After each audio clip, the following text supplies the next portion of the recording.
கிறிஸ்துக்குள்ளாக கூடி வந்திருக்கிற யாருக்கும் சோத்திரம்.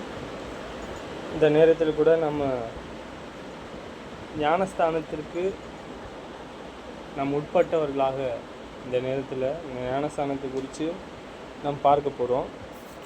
ஞானஸ்தானம் என்றால் என்ன என்பதை குறித்து நாம் பார்த்துட்டு இருக்கிறோம். சரி, இது மூலமாக தான் நம்ம முதலாவது ஒரு படி தேவன் நமக்கு பிதாவாக இருக்கார். நம்ம ஜெபித்து இந்த நேரத்தில் நம்ம தேவனானவர் நம்மளை ஆசீர்வதிப்பதற்கு, தேவனானவர் தேவனுடைய உணர்வுகளை கொடுப்பதற்கும் நாம் கேட்போம். பரலோகத்தில் வாசமாக இருக்கின்ற பிதாவே, இரக்கமுள்ள தேவனே, உங்களை துதிக்கின்றோம். இந்த நாளை கூட பிதாவே, உங்களுடைய சித்தம் என்னதென்று அறிந்து கற்றுக்கொள்ள உதவி செய்யும் பிதாவே. பரலோகத்தின் தேவனே, நீங்கள் பரிசுத்தர். இந்த வேளையிலும் கூட எங்களை பாதுகாத்து எவ்வளோ சோதனையிலிருந்து எங்களை ரட்சித்து வருகிறீர் பிதாவே. பிதாவாகி தேவனே, நீங்கள் பரிசுத்தர் என்பதை நாங்கள் உணர்ந்து கொண்டிருக்கிறோம். தொடர்ந்து நாங்கள் தாமே வளர்வதற்கு ஏதுவான ஞானத்தையும் அறிவையும் கொடுத்து சோதனையிலிருந்து எங்களை ரட்சித்து பிதாவாகி தேவனே, உங்களுடைய சித்தத்தை செய்வதற்கு ஏதுவாக ஞானத்தை தரும்படியாக வந்து செய்கின்றோம். சகோதரனையும் அவர் குடும்பத்தையும் சுற்றி இருக்கக்கூடிய மக்களையும் பிதாவே ஆசீர்வதித்து உங்களை குறித்து அறியப்படுவதை அறிந்து கொள்வதற்கு உதவி செய்யும். உங்கள் நாமம் மகிமைப்படுவதாக. உங்களுடைய இரக்கத்தையே நாங்கள் அதிகமாக அறிந்து கொள்ள தயவுசெய்து உதவி செய்யும். இந்த நேரத்திலே இந்த விண்ணப்பத்தை குமாரனும் இரட்சகருமாக இருக்கிற ஆண்டவர் இயேசுவின் இனிய நாமத்தில் கேட்கின்றோம் பிதாவே.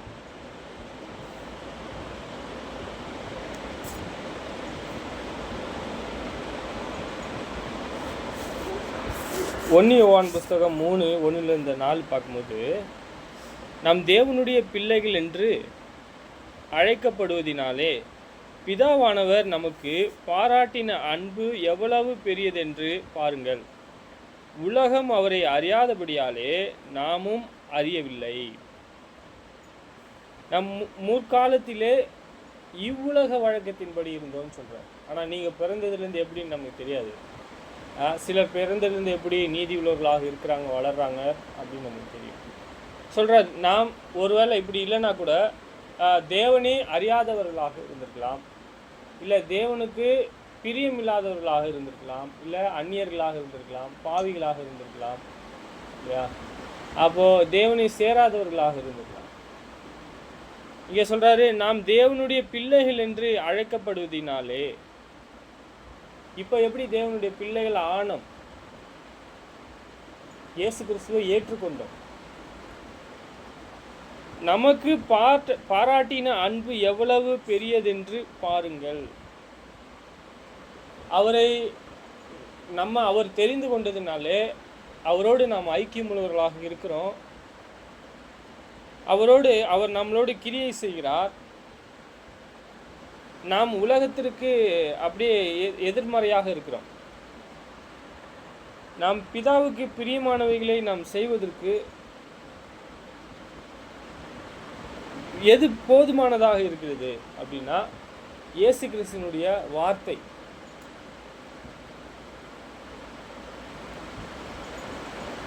சரி, இந்த உலகமானது ஒவ்வொரு புதுசு புதுசாக ஏதாவது ஒன்று நமக்கு என்ன செய்வாங்க அப்படின்னா கவருவதற்கு ஏதுவாகவே வைத்திருப்பாங்க புதுசாக. ஆனால் சொல்கிறாரு, இந்த உலகமானது உலகமும் அதில் உள்ள இச்சையும் அழிந்து போகும், தேவனுடைய சித்தத்தின்படி செய்கிறவனே நிலைத்திருப்பான்னு சொல்கிறார். நம்ம இந்த உலகத்திலிருந்து ஏதாவது நன்மையை எடுத்துக்கொள்ள முடியுமா? உலகத்தில் ஏதாவது நம்ம நன்மையை எடுத்துக்கொள்ள முடியுமா? ஏதாவது உணர்ந்து கொள்வதை எடுத்துக்கொள்ள முடியுமா? இந்த உலகம் நமக்கு போதுமான சமாதானத்தை தருமா? இந்த சமாதானத்தை எல்லாம் இயேசு கிறிஸ்துவானவர் மாத்திரமே என்ன செய்கிறார்? கொடுக்கிறார்.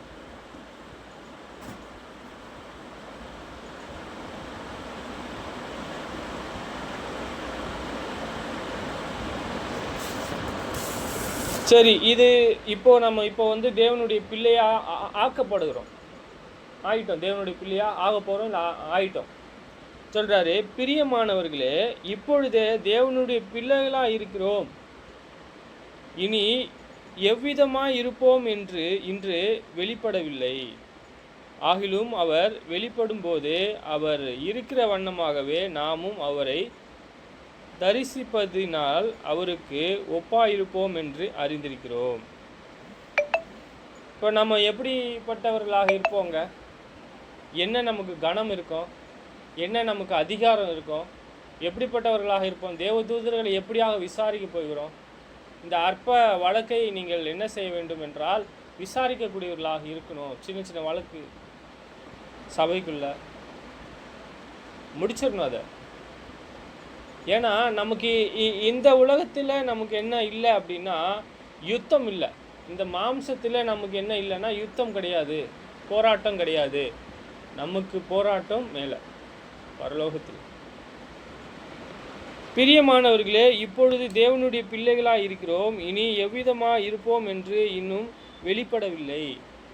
ஆகிலும் அவர் வெளிப்படும் போது அவர் இருக்கிற வண்ணமாகவே நாமும் அவரை தரிசிப்பதினால் அவருக்கு ஒப்பாயிருப்போம் என்று அறிந்திருக்கிறோம். ஒப்பாயிருப்பது எப்படின்னா அவரை போல, அவருடைய சாயலை போல நாமும் அவரை தரிசிக்கத்தக்கதான ரூபத்தில் இருக்கும்.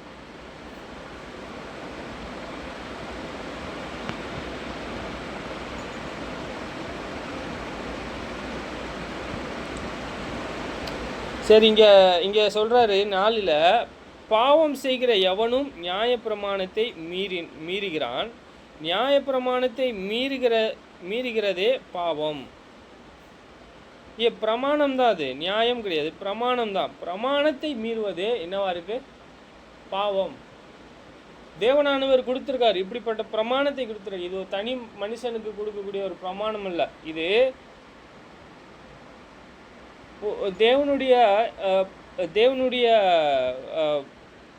தேவனானவர் கொடுத்த அந்த பிரமாணத்தை மீறுவதே என்னவா இருக்கு? தேவனுடைய பிரமாணத்தை மீறுவது பாவம். பிரமாணத்தை மீறுவது பாவம். இங்கே வராது. 5ஆம் அதிகாரத்தில் 5ஆம் வசனத்தில் வராரு, அவருடைய நம் பாவங்களை சுமந்தாராம். நாம் இயேசு கிறிஸ்துக்குள்ளாக வருவதற்கு முன்பு நாம் அறியாமை செய்த பாவங்கள், நாம் எடுத்த தீர்மானம் என்ன? நான் பிதாவுக்காக இயேசுவுக்காக மாத்திரம் பிழைப்பேன், இந்த இயேசுவை நான் சொந்த இரட்சகராக ஏற்றுக்கொண்டேன் அப்படி சொல்லக்கூடிய அந்த தருவாயில் சொல்லும் பொழுது என்ன ஆயிற்றுன்னா, நான் என்னுடைய மனசு மறுரூபமாயிற்று. என் இருதயம் என்ன ஆயிற்று அப்படின்னா பிதாவுக்காக இயேசுவுக்காக திரும்பக்கூடியதாக இருக்குது. அப்போது அந்த அந்த அந்த காரியம்தான் நான் பிழைப்புக்கிறதுக்கு ஏதுவாக இருக்குது. Right time. அது புதிய மனம் சொல்கிறேன். அப்புறம் நான் என்ன சொல்கிறேன்? தீர்மானம் பண்ணுறேன், நான் இயேசு கிறிஸ்துக்குள்ளாக ஞானஸ்தானம் பெற்றுக்கொள்கிறேன். அப்போ என்ன ஆயிற்று அப்படின்னா நான் முழுகிறேன்.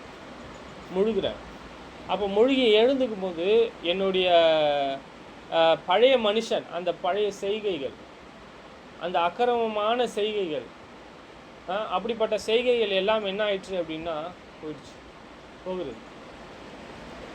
அவர் தம்முடைய பாவங்களை சுமந்து அவர் தீர்க்க வெளிப்பட்டார் என்று அறிவீர்கள்.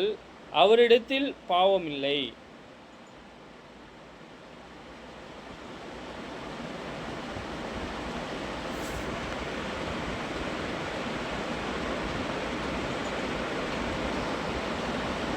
சரி, பாவம் ஏன் செய்கிறாங்க? மீறுதல் ஏன் செய்கிறாங்க? சிலர் ஏன் இப்படிப்பட்ட துன்பம் ஏன் படுத்துகிறாங்க?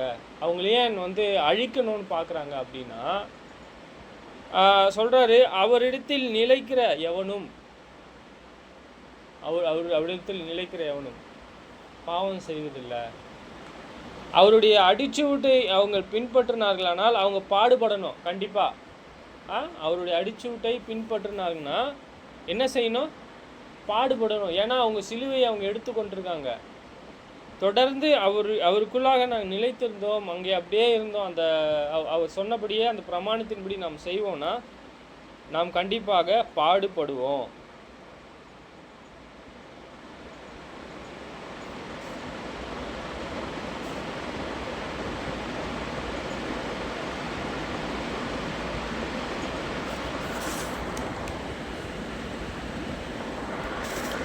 வெளிப்படுத்தல் புஸ்தகம் 3:12. ஜெயம் கொள்கிறவன் எவனோ அவனை என் தேவனுடைய ஆலயத்திலே தூணாக்குவேன், அதிலின்று அவன் ஒரு காலம் நீங்குவதில்லை. என் தேவனுடைய நாமத்தையும் என் தேவனால் பரலோகத்தில் இருந்திருக்கிற வருகிறவரை புதிய எருசலேமாகிய என் தேவனுடைய நாமத்தையும் என் புதிய நாமத்தையும் அவன் மேல் எழுதுவேன். என்ன நம்ம பார்க்குறோம் அப்படின்னா, ஜெயம் கொள்கிறவன் எவனோ கடைசி வரையும் பிதாவினுடைய சித்தம் செய்து, இங்கே அவருக்கு வெண்வஸ்திரம் தரிக்கப்பட்டிருக்கிறது. அவங்களுக்கு வெண்வஸ்திரம் தரிக்கப்படும். வெண்வஸ்திரம் முழுவதுமாக அவங்க என்ன செய்கிறாங்க அப்படின்னா, பிதாவுக்காக அவங்க என்ன செய்யணும் அப்படின்னா பிழைத்திருக்கணும். இயேசு கிறிஸ்துவின் அடிச்சுவடியில் நடக்க வேண்டியதாக இருக்கிறது. இங்கே சொல்கிறார், அந்த ஜெயம் கொள்கிறவன் அவனே என் தேவனுடைய ஆலயத்திலே தூணாக்குவேன் சொல்கிறாரு. தேவனுடைய ஆலயம் ஒன்று இருக்குது, அங்கே தேவனுடைய பிள்ளைகளும் இருக்காங்க, தேவன் இருக்கார், இயேசு கிறிஸ்துவானவர் அவருடைய வலது பாரசியத்தில் இருக்கார். அவர் ஆளுகை செய்து அந்த ஜெயம் கொண்டவர்களுக்கு வெண்வஸ்திரம் தரிக்கப்பட்டிருக்கு. அவங்க அவங்களுக்கான அந்த ஒவ்வொரு கணத்தையும் தேவன் கொடுத்துருக்காரு. இன்னும் அதிகமாக என்ன தூணுனா என்ன, எதுக்கு? ஒரு வீட்டுக்கு ஆதாரம், ஒரு வீட்டுக்கு நிலையாக இருப்பதற்காக தூண் வைப்பாங்க, ஸ்ட்ராங்காக இருக்கணும். தூண் ஆக்குவேன்னு சொல்கிறாரு. அவரை ஒரு அந்த பாருங்க, அந்த தூண் அசைக்கப்படுவது கிடையாது எங்கேயும் எந்த காலத்துலேயும். சொல்கிறாரு, அந்த ஜெயம் கொள்கிறாங்களே, வின் பண்ணுறாங்களே, அவங்களுக்கு தேவனுடைய ஆலயத்தில் தூணாக்குவேன்னு சொல்கிறார். இதை யாருமே என்ன செய்ய முடியாதான், அது எடுக்க முடியாது. ஏன் அப்படின்னா, அதிலின்று அவன் ஒரு காலம் நீங்குவதில்லை, ஒரு காலம் நீங்குவதில்லை.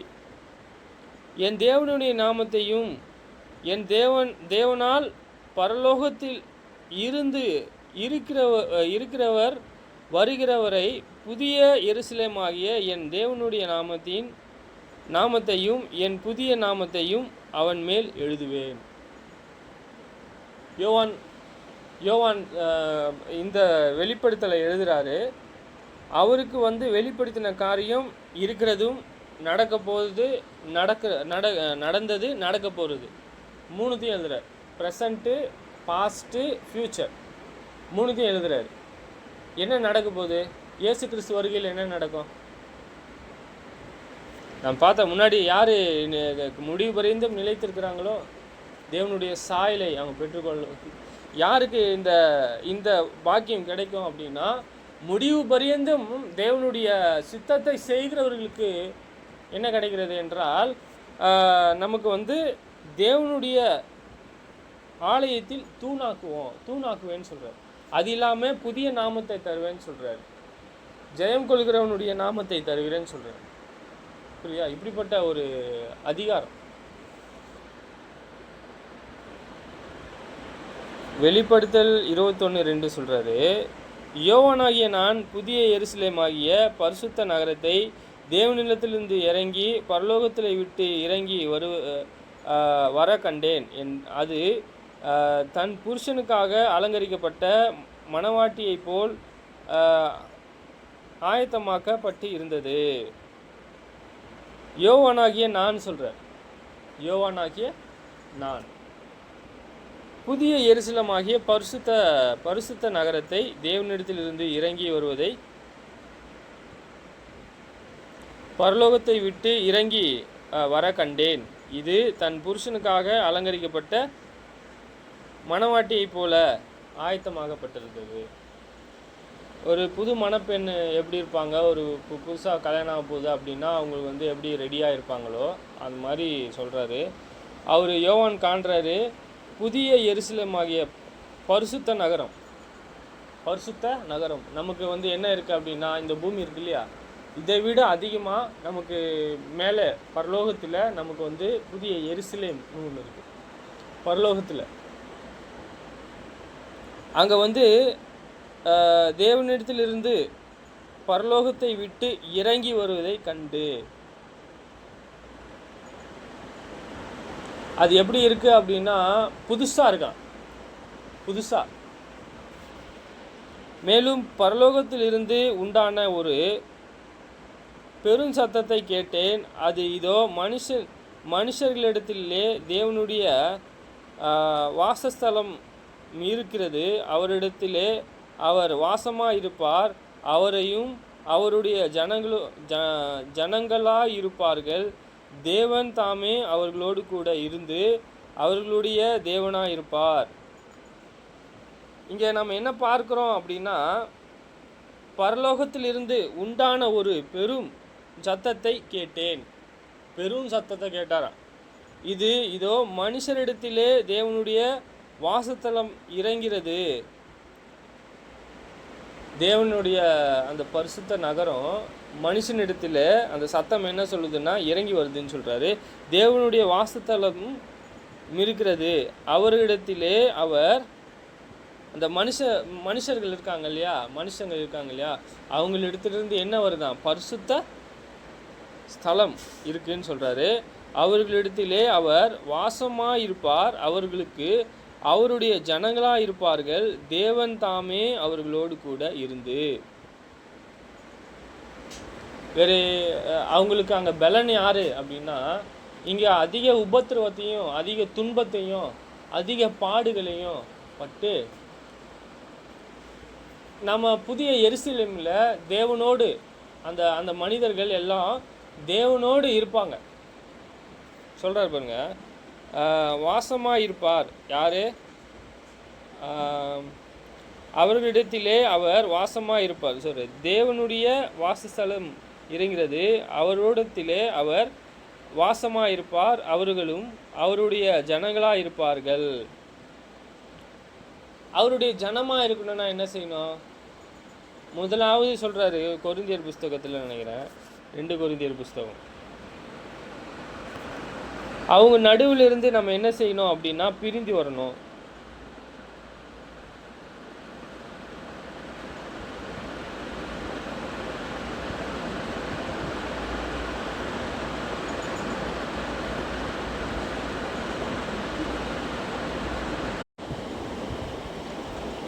ரெண்டு கொரிந்தியர் புஸ்தகம் 6ஆம் அதிகாரம்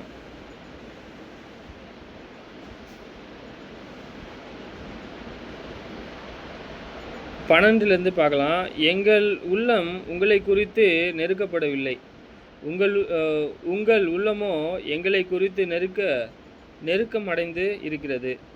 ஆதலால் அதற்கு பதிலடியாக நீங்களும் பூரிப்படையுங்கள் என்று பிள்ளைகளுக்கு சொல்கிறது போல உங்களுக்கு சொல்கிறேன். அந்நிய நுகத்திலே அவிசுவாசிகளோடு பிணைக்கப்படாதிருப்பீர்களாக. நீதிக்கும் அநீதிக்கும் சம்பந்தம் ஏது? ஒளிக்கும் இருளுக்கும் ஐக்கியம் ஏது? சரி, இங்கே பார்க்கும்போது இங்கே கொரிந்தியர்களுக்குள்ளே சில பிரச்சனைகள் இருக்குது. கொரிந்தியரே, எங்கள் வாய் உங்களோட பேச திறந்திருக்கிறது. பவுலானவர் சொல்கிறாரு அவங்களுக்கு. அவங்கள என்ன செய்ய நினைக்கிறாங்க அப்படின்னா, அவங்க பேசுறதுக்கு தயாராக இல்லை. ஏன் அப்படின்னா இவங்களும் கொஞ்சம் பேசுறதுக்கு தயார், ஏன்னா மாம்சம் தானே இவங்களும். சரி, அதனால் 2 பேரும் அங்கே என்ன இருக்குது அப்படின்னா ஒரு பிரிவினை இருக்கிறது காணப்படுது. ஆனால் ரொம்ப இல்லை. 2 கொரிந்தியர் புஸ்தகத்துலலாம் ஒரு அளவுக்கு அவங்க என்ன செய்கிறாங்க அப்படின்னா ஒரு அளவுக்கு வர்றாங்க. இங்கே கொரிந்தியர் 1ஆம் அதிகாரத்திலேருந்தே அவங்களுக்கு உள்ள என்ன இருக்குன்னா அதிகமான பலவீனங்கள் இருக்குது. ஆவிக்குரியவர்கள் நித்திரை கூட இருந்திருக்காங்க. இங்கே பார்க்குறோம் அவங்களுடைய இருதயமானது நெருங்கியிருக்கான் பேச. அவங்களோட அந்த நீதிகளை எடுத்துக்கொள்வதற்கு என்ன செய்கிறாங்க, தயங்குறாங்க, முடியல அவங்களால. சரி, உங்கள் இருதயமே உங்களோட பேச திறந்திருக்கிறது. எங்கள் இருதயம் பூரித்திருக்கிறது. அவங்க சந்தோஷமாக தான். பவுலானவர் அவங்களிடத்தில் பேசுவதற்கு என்னவா இருக்காங்க அப்படின்னா சந்தோஷமாக இருக்காங்க, அவங்களால பேச முடியும். ஆனால் எங்கள் உள்ளம் உங்களை குறித்து நெருக்கமடையவில்லை. கடினமாக இல்லை, எங்களை குறித்து உங்களுக்கு வந்து கடினமாக இல்லை. ஆனால் உங்களுக்கு தான் எங்களை குறித்து என்னவா இருக்குது? கடினமாக இருக்குது. ஆதலால் அதற்கு பதிலடியாக நீங்களும் பூரிப்பாகும் என்று பிள்ளைகளுக்கு சொல்கிறது போல உங்களுக்கு சொல்கிறேன். அந்நிய நுகத்திலே அவிசுவாசிகளுடனே பிணைக்கப்படாதிருப்பீர்களாக. நீதிக்கும் அநீதிக்கும் சம்பந்தம் ஏது? ஒளிக்கும் இருளுக்கும் ஐக்கியம் ஏது? உலகத்தாருக்கும் நமக்கு என்ன இருக்குது? அவங்க நீதி உள்ளவர்களா தெரியாது, அவங்க அநீதி உள்ளவர்களா தெரியாது. இப்போ உண்மையான கிறிஸ்தவர்களே அவங்க நீதி உள்ளவர்களாக இருக்கிறது கிடையாது. ஏன் அப்படின்னா அது கஷ்டம், எல்லா நீதிகளையும் செய்வதற்கு கஷ்டம்னு சொல்லிடுறாங்க. ஆனால் சொல்கிறாரு, இயேசு கிறிஸ்துவை போல நம்ம என்ன செய்யணும்? நம்மளை நாம் மாற்றிக்கொள்ள முடியும். நாம் பாவத்துக்காக என்று நம்ம உருவாக்கப்படலை. நம்ம பாவத்தை செய்யணும், பாவத்தை செய்ய முடியாது அப்படின்றதுக்காக இல்லை. எபிரேய புத்தகத்தில் பார்த்தீங்கன்னா என்ன கோர்றாரு அப்படின்னா, கீழ்ப்படிதலுக்கு என்ன கோர்றாரு அப்படின்னா, நம்ம விசுவாசிக்கிறதுக்கு என்ன கோர்றாரு அப்படின்னா கீழ்ப்படிதல். பாவம் செய்யக்கூடாதுன்னா நம்ம விசுவாசிக்கணும், அதை சம்மதிக்கணும், அதை தொடர்ந்து பற்றி கொள்ளணும், அதில் நம்ம நடக்கணும். இதுக்கு எது உதவிகரமாக இருக்கும்? தேவனுடைய நீதி, சுயநீதி கிடையாது, தேவ நீதி. அதான் அநியாயத்தை விட்டு நம்மளை வெளிக்கு காப்பாற்றக்கூடியதாக இருக்கு.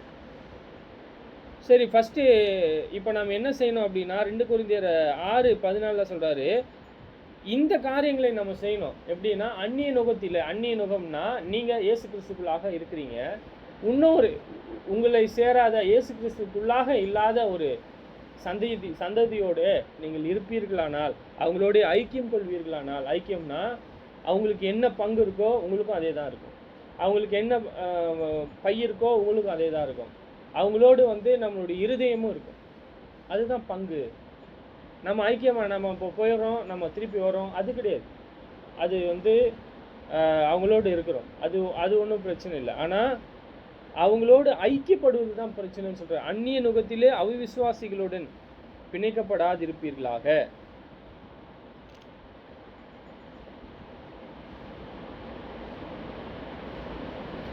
சொல்கிறாரு, தேவனுடைய ஆலயத்திற்கும் விக்கிரகத்திற்கும் சம்பந்தம் ஏது? ஏதாவது இருக்கா? தேவனுடைய ஆலயம் பரிசுத்தம் உள்ளது. தேவன் அதுக்குள்ளே இருக்கக்கூடிய ஒவ்வொரு பொருளும் என்னவா இருக்குன்னா தேவனுக்காக பயன்படுத்துறதுனால் தேவனு அது வந்து என்ன செய்யப்பட்டிருக்கு? பரிசுத்தமாக இருக்குது. நான் தேவனுக்காக இருப்பேன்னா நானும் பரிசுத்தமாக இருக்கிறேன், நானும் செட்டப்பாட், தேவனுக்காக நான் பிரித்தெடுக்கப்பட்டவனாக இருக்கிறேன். ஒவ்வொரு கிறிஸ்தவனும் என்ன செய்யப்படணும் அப்படின்னா தேவனுக்காக தானே பிரித்து எடுக்கப்படணும், அவனை எடுத்துக்கணும், பிரித்து எடுக்கப்படணும்.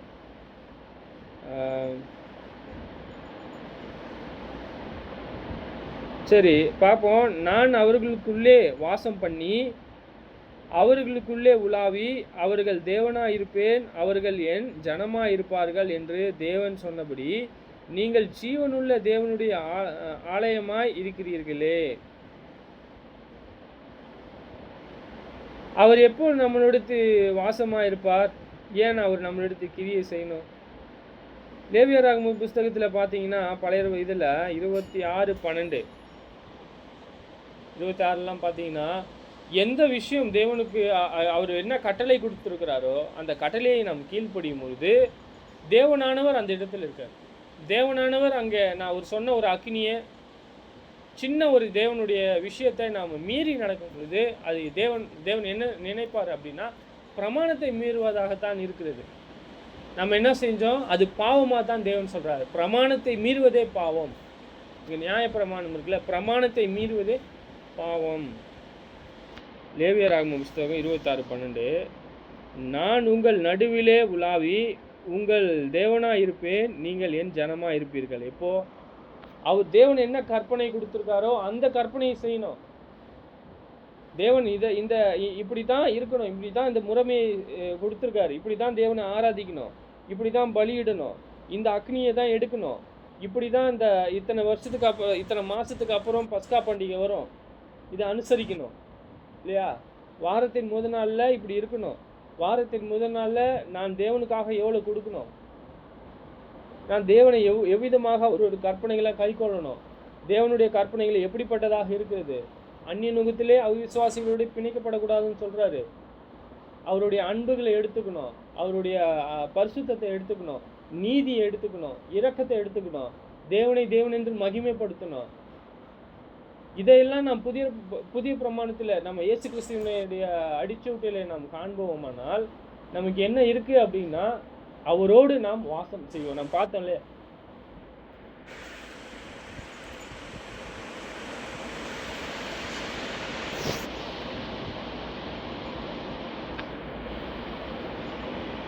சொல்றாரு. அப்படி நம்ம செய்து கடைசி வரையும் நம்ம முடிவு பரியந்தம் இருந்தோன்னா, ஜெயம் கொள்கிறவன் எவனோ, கடைசியில் யார் இயேசு கிறிஸ்துக்குள்ளாக ஓட்டத்தை ஓடி முடிக்கிறாங்களோ, ஜெயம் கொள்கிறவன் எவனோ அவனே என் தேவனுடைய ஆலயத்திலே தூணாக்குவேன்.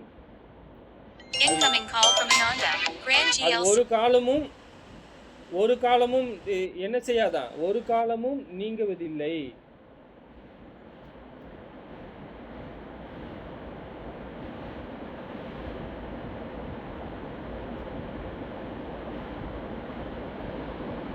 தேவனுடைய ஆலயத்திலே தூணாக்குவேன், அதிலிருந்து அவன் ஒரு காலமும் நீங்குவதில்லை. என் தேவனுடைய நாமத்தையும் என் தேவனால் பரலோகத்தில் இருக்கிறவர் வருகிறவராகிய புதிய எருசலேமாகிய என் தேவனுடைய நாமத்தையும் என் புதிய நாமத்தையும் அவன் மேல் எழுதுவேன்.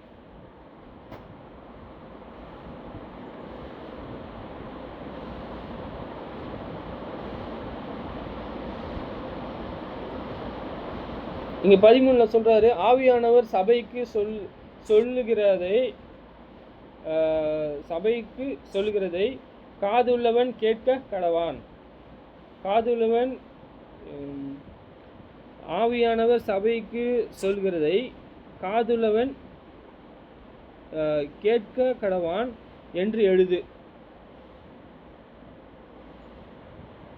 இங்கே பாரு, லவோதிக்கியா சபையின் தூதனுக்கு நீ எழுத வேண்டியது என்னவெனில், உண்மையும் சத்தியமும் உள்ள சாட்சியும் தேவனுடைய சிருஷ்டித்திற்கு ஆதியுமாயிருக்கிற ஆமேன் என்பவர் சொல்கிறதாவது, உன் கிரியைகளை அறிந்திருக்கிறேன், நீ குளிரும் இல்லை அனலும் இல்லை, நீ குளிராவது அனலாயாவது இருந்தால் நலமாயிருக்கும். இப்படி நீ குளிருமின்றி அனலுமின்றி வெதுவெதுப்பாய் இருப்பையானால் உன்னை நான் என் வாயிலின்று வாந்தி பண்ணி போடுவேன்.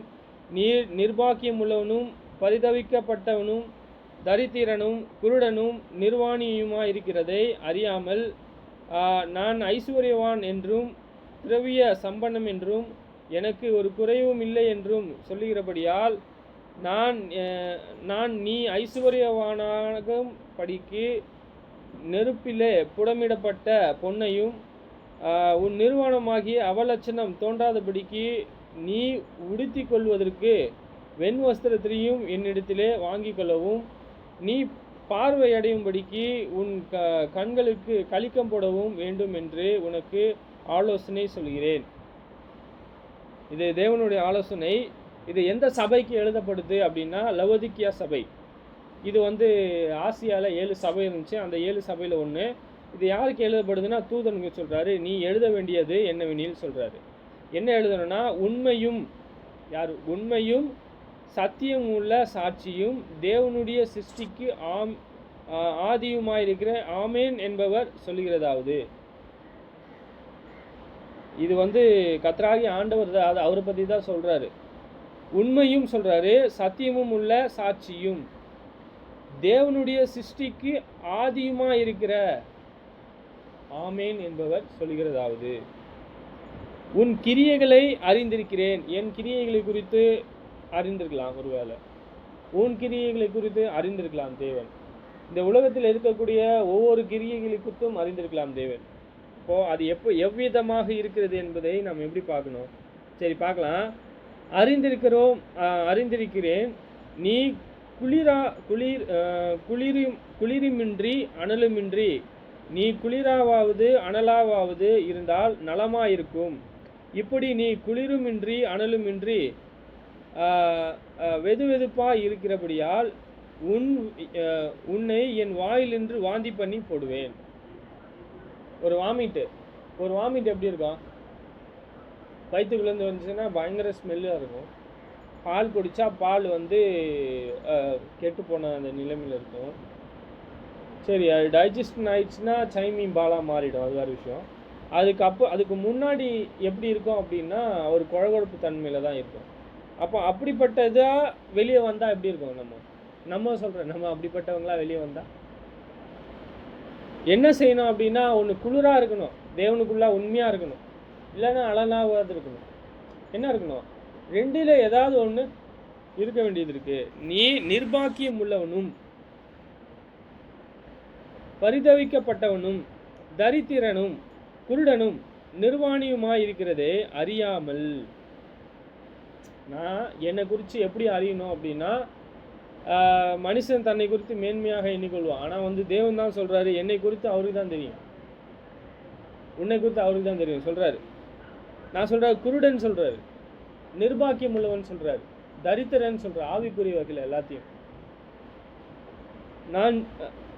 நான் ஐஸ்வர்யவான் என்று திரவிய சம்பனம் என்றும் எனக்கு ஒரு குறைவும் இல்லை என்று சொல்லுகிறபடியால் அவன் என்ன சொல்கிறான்? ஐஸ்வர்யவான் தான், ஆவிக்குரிய வகையிலே சரி பூமிக்குரிய வகையிலே சரி, எனக்கு ஒரு குறையும் கிடையாது சொல்கிற தேவன் சொல்கிறாரு.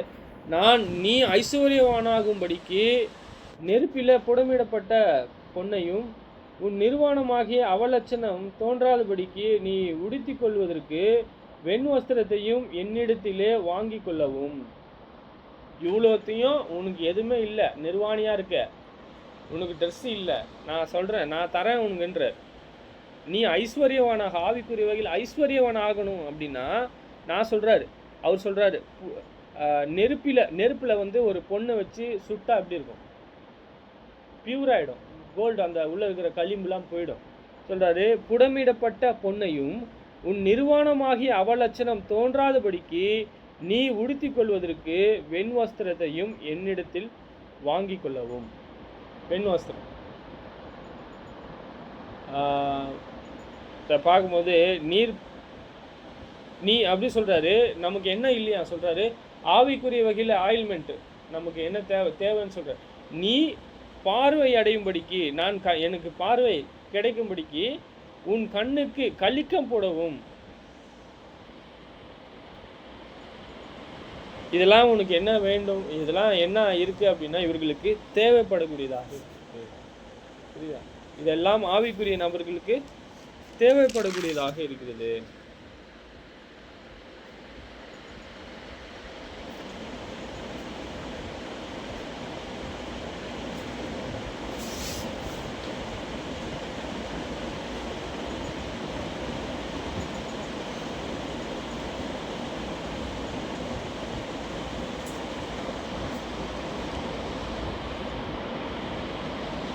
சரி, இதெல்லாம் நமக்கு தேவை அப்படின்னா நாம் என்ன செய்யணும் அப்படின்னா தேவனுடைய வார்த்தையை நாம் எடுத்துக்கொள்ள வேண்டும், ஞானத்தை தேட வேண்டும். ஞானம் எங்கே இருக்கும்? அது எங்கே விளையுது? ஞானம் எங்கே இருக்கும்? அதை நாம் கண்டுபிடிக்கணும். ஞானம் கூப்பிடுகிறது இல்லை, ஞானத்தை தேடினா தவிர எதுவுமே வராது. புத்தி சத்தம் எடுக்கிறதில்லை, அது வழி அருகே உள்ள மேடைகளிலும் நற்சந்தைகளிலும் நிற்கிறது. அது ஊர்வாசல்களின் ஓரத்திலும் பட்டணத்தின் முகப்பிலும் கூடங்களிலும் நின்று சத்தமிட்டு, மனுஷரே உங்களை நோக்கி கூப்பிடுகிறேன், என் சத்தம் மனுபுத்திரருக்கு தெளிக்கும். பேதைகளே விவேகம் அடையுங்கள், மூடர்களே புத்தி உள்ள சிந்தனையாயிருங்கள். கேளுங்கள், மெய்ப்படையான காரியங்களை பேசுவேன், என் உதடுகளின் உத்தம காரியங்களை வசனிக்கும். என் வாய் சத்தியத்தை விளம்பும், ஆகாமியம் என் உதடுகளுக்கு அருவருப்பானது. என் வாயின் வாக்குகள் எல்லாம் நீதியானவைகள், அவைகளிலே புரட்டும் விபரீதமும் இல்லை. அவைகள் எல்லாம் யுத்தி உள்ளவதற்கு தெளியும் ஞானத்தையும் பற்றவர்களுக்கு யாத்தமுமாய் இருக்கும். வெள்ளை பராக்கிரமும் என் புத்திமதியையும் பசும் பொன்னும் பார்க்கிலும் ஞானத்தையும் அங்கீகரித்து கொள்வதற்கு முத்துக்களை பார்க்கிலும் ஞானமே நல்லது. இச்சிக்கப்படத்தக்கவைகள் எல்லாம் அதற்கு நிகரல்ல. ஞானமாகிய நான் விவேகத்தோடே வாசம் பண்ணி நல்யுத்தியான அறிவுகளை கண்டடைகிறேன். சொல்றாரு, ஞானம் கூப்பிடுகிறது இல்லையா, புத்தி சத்தமிடுகிறதுலாம் இல்லை, அது வழி அருகே இருக்கிறது. பிற வழி அருகையில் உள்ள மேடைகளிலும் நற்சந்தைகளிலும் நிற்கிறது. சரி, நம்ம இங்கே என்ன பார்க்குறோம் அப்படின்னா, மனுஷனுக்கு நீதியும் நியாயத்தையும் கற்றுக் கொடுக்கணும், கை கொள்ளணும் அப்படின்னா இதுக்கு ஞானம் தேவை இருக்குது சொல்கிறார். இதுக்கு எதுக்கு ஒப்பானதாக இருக்கிறதுன்னு சொல்கிறாரு. எதற்கு சமானம் என்று சொல்கிறாரு அப்படின்னா, என் வாயின் வாக்குகள் எல்லாம் நீதியானவைகள். நீதினா பிரமாணத்தின்படி செய்கிறது. அப்போ ஞானம்தான் நமக்கு அவசியம்னு சொல்கிறாரு. அவைகளில் புரட்டும் இல்லை. புரட்டுனா மாற்றி பேசுறது. விபரீதமும் இல்லை, ஒரு ஷாக்கிங்கான ஒரு காரியம் இல்லை. அவைகள் எல்லாம் புத்தி உள்ளவைகளுக்கு தெளியும் ஞானத்தையும் பெற்றுவதற்கு யாத்தமுமாயிருக்கும்.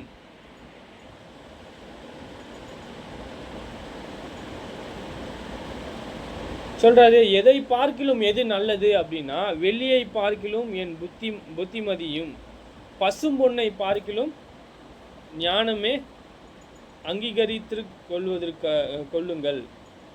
முத்துக்களை பார்க்கிலும் ஞானமே நல்லது. இச்சிக்கப்படத்தக்கவைகள் எல்லாம் அதற்கு நிகரல்ல.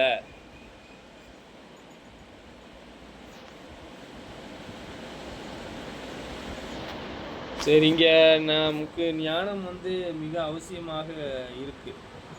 ஞானம் இல்லாமல் நாம் ஒருபோதும் எந்த ஒரு காரியத்தையும் நாம் செய்ய முடியாது. நாம் அதிக பாவத்தில் இருந்தோமானால் நாம் என்ன செய்வோம் அப்படின்னா, நம்ம அதிகமாக நம்ம இடறி விழுவதற்கு சாத்தியம் இருக்கிறது. சரி, நம்ம ஆவிக்குரிய ஞானத்தோடு நம்ம விவேகத்தோடு நம்ம நடந்து கொள்ள வேண்டியது அவசியமாக இருக்குது. நம்ம இப்போ மட்டும் கிடையாது, தொடர்ந்து ஆவிக்குரிய பலவீனங்கள் இருக்குமானால் அதிலிருந்து நம்ம என்ன செய்யணும் அப்படின்னா, நம்ம மேலான ஒரு நகரம் இருக்குது நமக்கு. அதை தான் நம்ம பார்த்துட்ருக்கோம். அது எங்கே இருக்குது அப்படின்னா, வெளிப்படுத்துறதுல நம்ம பார்க்குறோம். நம்ம 3ஆம் அதிகாரத்துலேருந்து நம்ம பார்த்தோம் இல்லையா, 13, 14, 15 கூட இந்த காரியங்களை சொல்கிறாரு. அப்போ நம்ம இங்கே இருக்கிறவங்க எல்லாமே குளிராக இருக்காங்க, அனலாக இருக்காங்க. ஏதாவது குளிராக இருக்கணும், இல்லை அனலாக இருக்கணும், ஏதாவது ஒன்றாகத்தான் இருக்கும், எதுப்பாக இருக்கக்கூடாது. அப்போது ஐஸ்வர்யவான் என்று கூட சொல்கிறாங்க. ஆவிக்குரியவர்களில் நிர்வாணியாக இருக்கிறாங்க. சரிங்களா? இப்போ நம்ம எல்லாத்தையும் பார்த்துருக்கோம். இங்கே வெளிப்படுத்தல் புஸ்தகம் 19ஆம் அதிகாரத்தில் நம்ம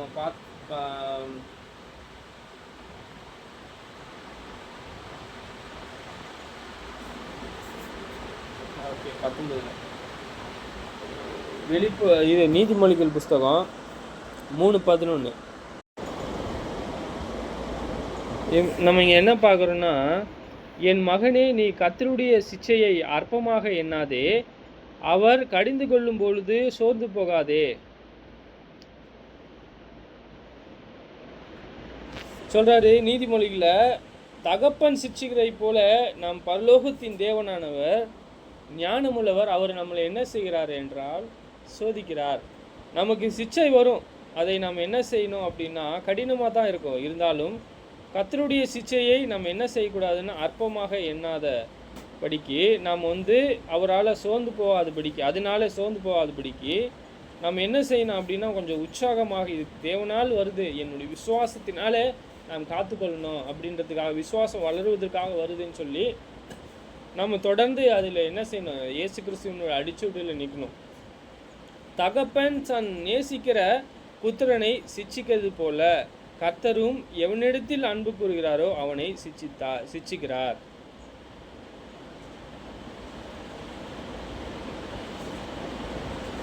இங்க சொல்றாரு, இதற்கு எல்லாம் எது தேவை, எது பயன்படும் அப்படின்னா ஞானம்.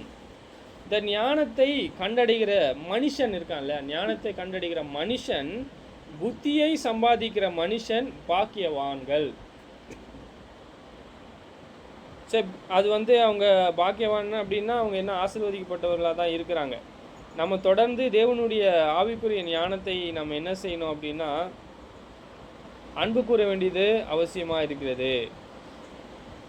நம்ம தொடர்ந்து தேவனுடைய வார்த்தையில் அவருடைய வார்த்தையை அன்பு கூர்ந்து நமக்கு வரக்கூடிய ஒவ்வொரு சோதனையிலும் நம் தேவனாரும் தான் நமக்கு பாதுகாக்கிறார்.